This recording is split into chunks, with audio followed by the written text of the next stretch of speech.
நான் முட்டை சாப்பாடு செய்ய போகிறேன்.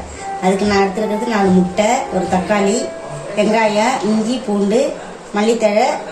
சட்டி காஞ்சிச்சு, எண்ணெய் ஊற்றிக்கலாம். ஜிஞ்சர், கிராம்பு, ஏலக்காய், கல்பாசி, ரோஸு மடிச்சு இஞ்சி பூண்டு போட்டலாம். பச்சை மிளகாய் போட்டலாம். தக்காளி போட்டலாம். கார மிளகாய் ஒரு முட்டையை ஊற்றிக்கலாம்.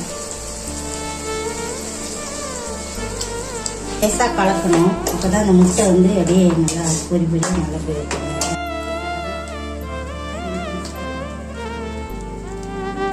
பிரியாணி மசாலா போட்டுக்கலாம். இப்போ மிளகு பொடி கொஞ்சம் போட்டுக்கலாம். சாப்பாடு ரெடி, சாப்பிடலாம் வாங்க.